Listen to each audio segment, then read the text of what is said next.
Jadi orang yang wudunya benar itu, teman-teman sekalian, nanti ketika dia praktekkan wudu itu, ya ada nilai-nilai kebaikan yang terbawa.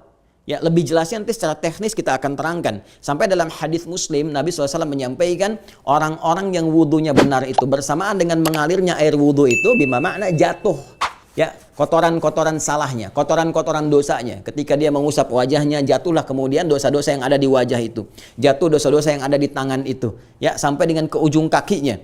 Ya, ini yang paling menarik. Karena dosa-dosa yang dibasuh dari anggota tubuh kita ini, saat wudhu kita ini, kemudian hilang, maka yang muncul kebaikan-kebaikan. Makanya ketika seseorang berdoa pas ke wudhu, doanya menarik. Ya, padahal dia baru basuh nih.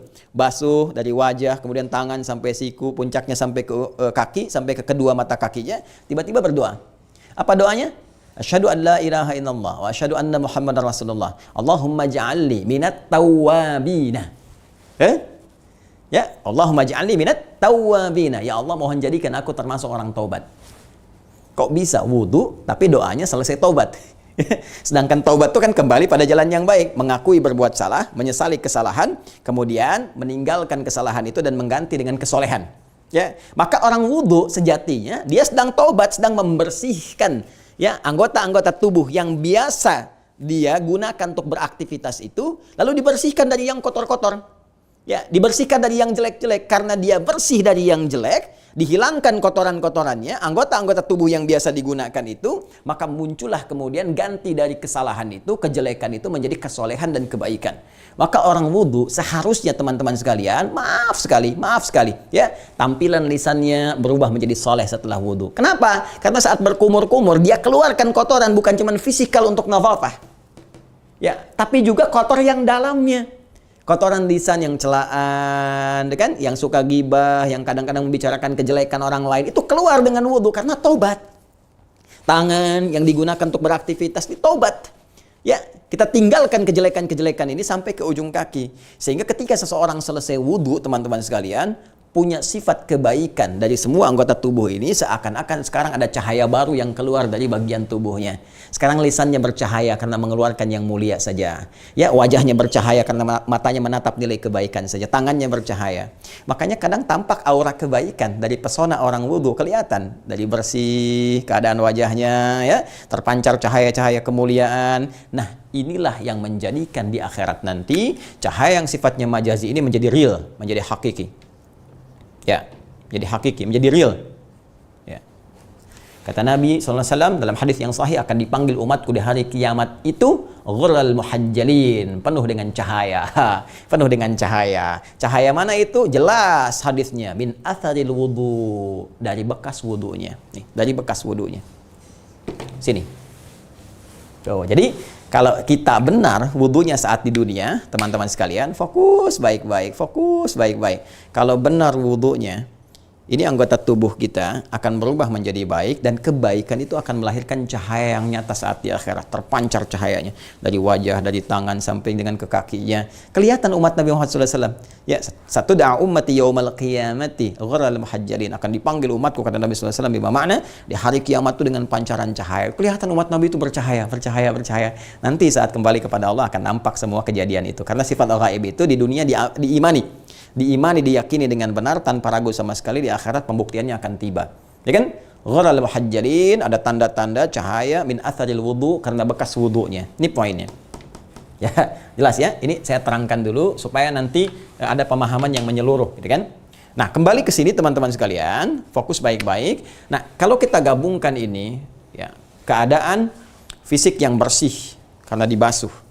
Kemudian keadaan batin yang bersih juga, dalamnya bersih, suci, ya, dalamnya bersih, suci. Jadi kalau kita bersihkan tangan, kotoran di luarnya itu keluar, terus kotoran di dalamnya yang melekat pada tangan, batinnya pun bersih juga, ikut bersih. Karena tadi kita taubat, basuh tangan, taubat dari dosa tangan dan sebagainya dan keseluruhannya. Maka kalau keadaan bersih dalamnya dan bersih luarnya bersih, suci fungsinya, itu bahasanya berubah, diksinya berubah, istilahnya tidak sama, dari nadhafah menjadi taharah. Ya. Makanya kalau kita gabungkan 1, 2, 3, ini wudu ini juga, ya, mempunyai makna at-taharah. Jelas ya? Nah, jadi seringkali disebut dengan tuhur, sesuatu yang membersihkan dan menyucikan. Jadi kalau kita sebutkan nadhafah itu baru bersih luar. Tapi kalau taharah bersih luar dalam. Ya. Kita katakan tatahhara yatatahharu. Dia berusaha untuk membersihkan dirinya sekaligus menyucikan keadaan jiwanya. Karena itu di Quran surah ke-5 Al-Maidah di ayat yang ke-6 itu nanti kita akan temukan bahwa wudu disifati dengan kata taharah. Ya, nanti terambil dari kata upayanya, tatahhara yatatahhara. Ya. Nanti kita akan teruskan ke sini. Sebelum masuk ke ayat ini, perhatikan baik-baik. Teman-teman sekalian, untuk mendapatkan kebersihan fisik luar, kemudian kesucian jiwa kita secara maksimal, maka wudhu pun harus dipraktikkan dengan baik, dengan mulia. Dan sekali lagi, ini saking pentingnya kita menghadap Allah dalam keadaan yang terbaik, sampai-sampai ini menjadi syarat sahnya salat kita. Ya, ilustrasinya sederhana lah, teman-teman mau menghadap ke pimpinan dan sebagainya, bukankah tampilannya mesti bersih, bagus kan? Anda datang ke pimpinan pakai pakaian kotor dan sebagainya, boleh jadi Anda akan ditolak masuk. Anda akan bertemu Allah, maka lebih wajar, lebih hak, ya lebih berhak Allah mendapatkan keadaan kita dalam keadaan yang lebih bersih, lebih suci, lebih sempurna. Karena itu sebelum menghadap kepada Allah Subhanahu wa taala, kembali kita bersihkan dulu keadaan diri kita, jangan sampai bawa kotoran, kan? Keadaan fisik kita jangan sampai juga membawa sesuatu yang kotor, bersih, bening menghadap Allah. Dan boleh jadi kembali kepada surah kedua Al-Baqarah di ayat ke-46, wa annahum ilaihi raji'un, dan mungkin saja terjadi ini adalah penghadapan kita yang sempurna kepada Allah, dalam arti kita akan menghadap untuk selamanya, akan meninggal dalam keadaan sholat. Dan banyak orang meninggal dalam keadaan rukuk, dalam keadaan sujud, bahkan ada yang baru berdiri langsung turun sujud dan meninggal dunia. Allah ta'ala a'lam bissawab, sesuai dengan ajalnya. Tapi tidak ada yang paling indah kecuali kembali kepada Allah dalam keadaan bersih. Ya, dalam keadaan bersih. Nah, untuk membersihkan itu semua, maka kita harus kembali kepada Al-Quran dan hadis-hadis Nabi sallallahu alaihi wasallam bagaimana cara berwudu yang baik. Baiklah, saya mau tanya dulu kepada teman-teman. Ini yang biasa kita basuh dalam berwudu. Coba cek ya, satu-satu. Bukankah itu yang biasa kita gunakan untuk beraktivitas? Coba lihat. Lisan, mulut kan? Mata memandang, tangan, ini ya digunakan untuk beraktivitas. Kaki melangkah. Yang umumnya kan ini kan, yang digunakan kan? Coba lihat keseharian, mata kita kan untuk melihat. Kemudian telinga untuk mendengar, ya kan? Lisan untuk bicara, tangan ya, untuk bergerak, kaki untuk melangkah. Ini kan? Nah, tanpa sadar, bukankah dalam keseharian anggota tubuh yang umumnya kita sebutkan tadi seringkali berbuat salah? Mata salah melihat, telinga salah dengar, lisan salah bicara, ya, tangan salah bergerak. Kadang-kadang sekarang menulis apa yang nggak bisa diucapkan lisan dituliskan dengan tangan, membuat berita yang salah, ya, membuat perpecahan, membuat perselisihan, kaki melangkah pada yang keliru, ya kan? Dan ketika salah, Anda mau pakai menghadap Allah, apa nggak malu menghadap Allah dengan mata yang penuh salah? Dengan lisan yang penuh salah, dengan kaki yang penuh celah, dengan tangan yang penuh dengan maksiat. Maka kita mesti bersihkan dulu semua ini, mesti bertobat kepada Allah Subhanahu wa taala. Mesti benar kita lakukan, teman-teman sekalian. Karena itu, Al-Quran memberikan pokok-pokok yang harus dimasuh, ya, agar kita bisa sempurna menunaikan salat. Maka apa yang kita harus lakukan? Quran surah ke-5 Al-Maidah ayat ke-6. Ya ayyuhalladzina amanu. Iman kita dipertaruhkan. Sebelum wudu ditanya dulu iman kita. Ya ayyuhalladzina amanu, hai semua orang yang telah menyatakan dirinya beriman kepada Allah. Ingat baik-baik ya rumus cepatnya. Kalau ada ayat Al-Quran dibuka dengan kalimat iman, maka ada dua konsekuensi. Konsekuensi pertama, informasi yang disampaikan di ayat ini, teman-teman sekalian, itu akan menjadi parameter keimanan seorang hamba.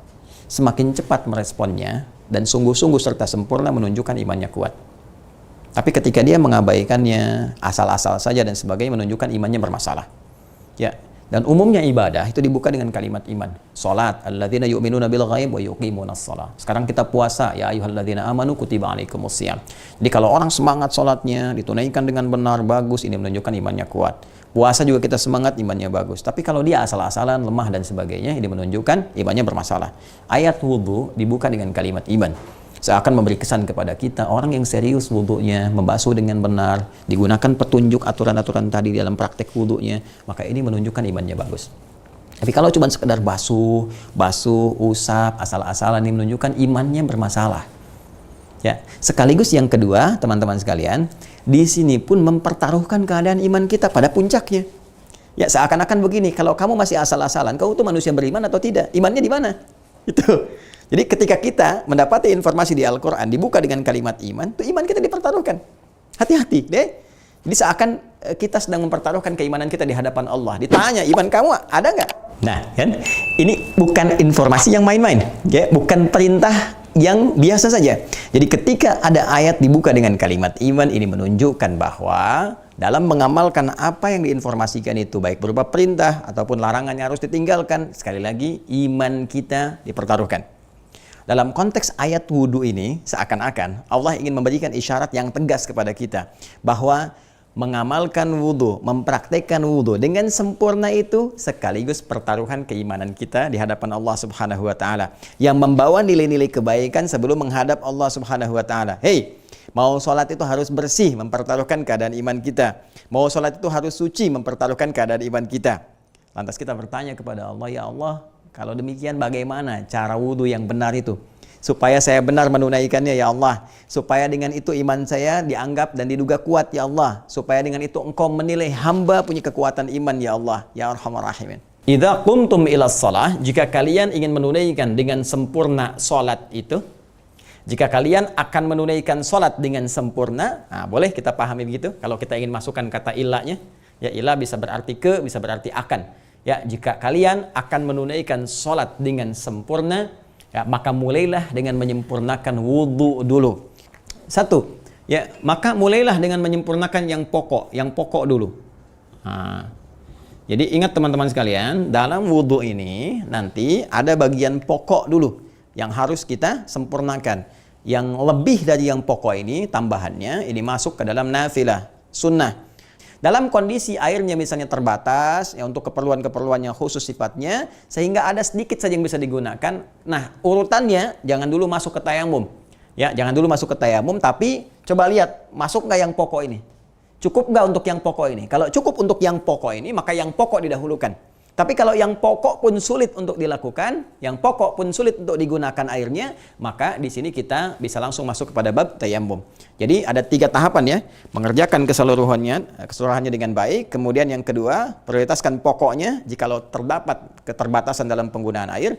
Yang terakhir, kalau tak bisa yang pokok pun digunakan karena keterbatasan yang sangat terkait dengan air, maka langsung tayammum. Nah, yang pokok ini, faghsilu wujuhakum, 1 wajah. Nah, kemudian wa aydiyakum ilal marafiq, tangan sampai siku. Wamsahu bi ru'usikum, mengusap bagian kepala. Kemudian wa arjulakum ilal ka'bayn, kaki sampai ke 2 mata kaki, sampai ke 2 mata kaki. Nah, ini yang pokok. Makna taharahnya, ingat baik-baik. Ma yuridullahu liyaj'ala 'alaikum min haraj, walakin yuridu liyutahhirakum. Ya, Allah tidak menginginkan kalian untuk dalam berwudu ini membebani kalian. Bukan ingin memberikan beban, kata Allah. Tapi saya ingin mentoharohkan kalian. Membuat kalian bersih dan suci, bercahaya. Ya, punya aura-aura kebaikan. Ini bahasa Qur'annya jelas. Ya, bahkan setelah itu, wa yutimmu ni'matahu 'alaikum. Ya, wa la'allakum tashkurun, dan menyempurnakan nikmatnya untuk kalian. Jadi wudu itu nikmat sebetulnya. Kalau kita tahu itu nikmat. Karena wudu mendatangkan kebaikan, wudu mendatangkan kemuliaan, wudu mendatangkan cahaya, aura-aura kebaikan. Itu nikmat Allah yang diberikan kepada kita. Dan puncaknya di akhirat ditampakkan. Ya, min atharil wudu, dari bekas-bekas wudunya. Di bersamaan dengan air wudu yang kita gunakan, maka keluarlah, turunlah, jatuhlah kesalahan-kesalahan yang melekat pada diri kita, yang berada pada tempat-tempat yang kita basuh dalam berwudu itu.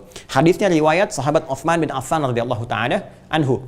Siapa yang berwudu dan bagus wudunya, membaguskan keadaan wudunya sesuai dengan petunjuk Al-Quran, hadis-hadis Nabi SAW, maka bersamaan dengan jatuhnya air wudu yang sampai pada dirinya, kharajat khotayahu min jasadihi, maka keluarlah, jatuhlah ya kesalahan-kesalahan yang melekat di anggota tubuh yang ia gunakan dalam berwudu itu, ya, sampai dengan, kalau kita ambil redaksi hadisnya yang paling dalamnya, sampai dengan min adharihi, kuku-kuku ya yang melekat pada tangan dan kedua kakinya.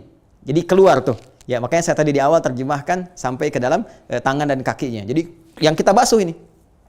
Nah, pertanyaannya, bagaimana cara membaguskan wudu itu? Di sini ada kuncinya. Kuncinya terletak pada kalimat ini, khataya. Di sini. Khataya. Salah.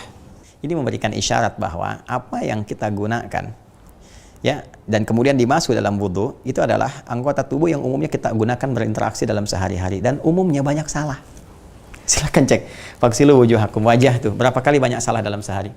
Gak usah sehari deh, ya, antara asar ke maghrib saja yang sekarang kita mau jelang, ya, berapa kali banyak salah pandang wajah. Ya, Anda nonton tiba-tiba salah tuh, lihat iklannya salah. Nah, itu kadang-kadang demikian, tangan salah dan sebagainya. Nah, kalau salah, lisan salah, telinga salah, mata salah, artinya untuk menghilangkan kesalahan itu kita harus tobat kan? Ya kan? Mengakui salah, menyesali salah, meninggalkan kesalahan itu. Makanya nanti penutup doa wudhu itu tobat, seperti yang tadi saya uraikan ya di pertengahan penjelasan kami. Allahumma ja'alni minat tawabin. Maka cara wudhu yang benar bukan sekedar dibasuh, tapi juga sambil bertobat kepada Allah Subhanahu wa taala. Anda basuh wajah, Anda rasakan dalam hati Anda bermohon pada Allah, ya Allah ampuni, ini mata saya banyak berbuat salah, ya kan? Lisan saya banyak berbuat salah, ya kan? Nah, salah, mohon ampun kepada Allah, minta. Apalagi kalau airnya banyak melimpah, kita bisa sempurnakan dari mulutnya, begitu berkumur-kumur tamadmad, kita rasakan, ya Allah ini lisan banyak berbuat salah, barusan tadi gibahkan orang, barusan berkata yang kotor, sambil dikeluarkan, begitu dikeluarkan airnya, bus, bersamaan dengan keluarnya itu keluar pula kesalahan-kesalahan yang ada di lisan, ya. Nah, sama di wajah juga demikian. Nah, jadi kalau kita wudunya benar, keluar ini, ya, belum yang lain-lainnya. Nah, sekarang ini baru di wajah kita basuh.